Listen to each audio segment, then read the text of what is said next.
Sahabat mulia Syarif yang dirahmati Allah, kembali Jalaluddin Rumi, seorang penyair dari Persia yang lahir pada 30 September 1207 Masehi.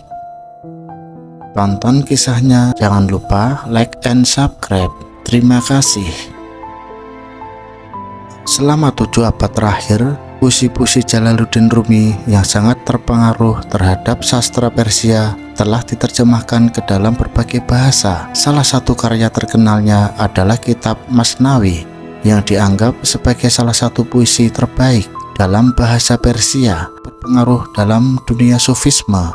Awal kehidupan Jalaluddin Rumi sebenarnya hanya nama julukan, sedangkan nama lengkapnya adalah Jalaluddin Muhammad bin Husain Al-Khatibi Al-Bakri. Julukan Rumi didapatkan karena ia menghabiskan sebagian besar hidupnya di Konya, kota yang sekarang bagian dari Turki dan dulunya dengan sebutan Rum. Ayahnya bernama Bahauddin Walad, masih merupakan keturunan dari Abu Bakar As-Siddiq, sahabat utama Nabi Muhammad SAW. Sang ayah merupakan seorang cendekiawan yang saleh dan guru terkenal di Balkh. Sementara ibunya berasal dari keluarga kerajaan Kawaras. Ketika Rumi baru berusia 3 tahun, keluarganya mendapat ancaman dari pasukan Mongol sehingga harus pindah ke Rum di Anatolia, tengah Turki.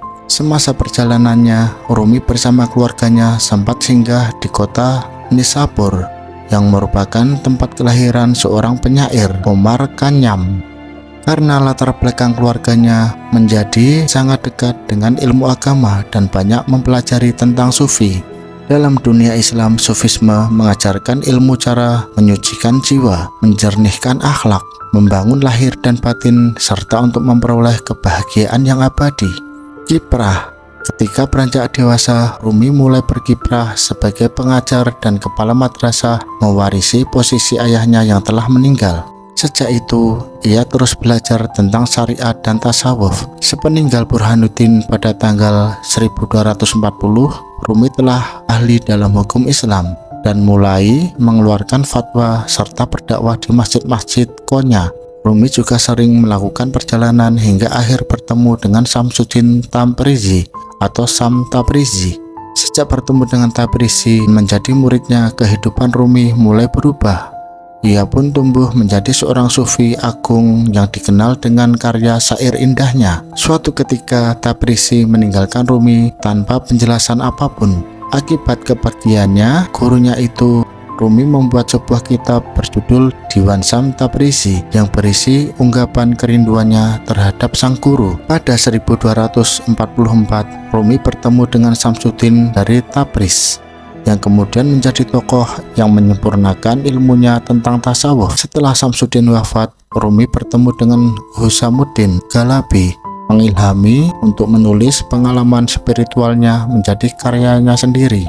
Setelah bertahun-tahun menuliskan pengalaman spiritualnya, kitab karya Rumi berhasil diselesaikan yang diberi nama Kitab Masnawi. Kitab Masnawi merupakan kitab yang berisi tentang langkah dan arahan filsafat yang memiliki ciri khas tersendiri dibanding para sufi lainnya. Melalui puisi-puisi tersebut, Rumi berusaha menyampaikan pemahamannya akan dunia yang mungkin hanya bisa didapatkan lewat cinta, bukan hanya fisik saja. Selain itu, dalam puisinya, Rumi menyampaikan bahwa Tuhan merupakan satu-satunya tujuan. Ciri khas lain dari puisi-puisi Rumi adalah ia kerap mengawali puisinya dengan menceritakan kisah-kisah yang digunakan sebagai bentuk pikiran dan ide. Sebagai karya sastra terbesar yang dimiliki oleh bangsa Persia, kitab itu telah dicetak berulang kali oleh berbagai penerbit dan karya-karyanya telah diterjemahkan ke dalam berbagai bahasa, termasuk bahasa Indonesia.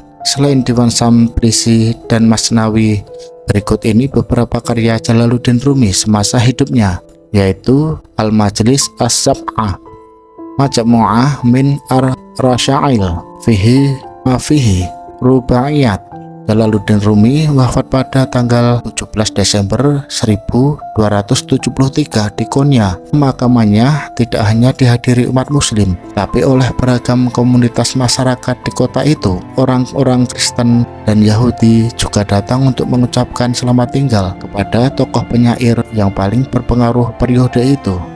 Inilah kisah biografi Jalaluddin Rumi semasa hidupnya. Karena kecintaannya kepada Allah Subhanahu wa Ta'ala,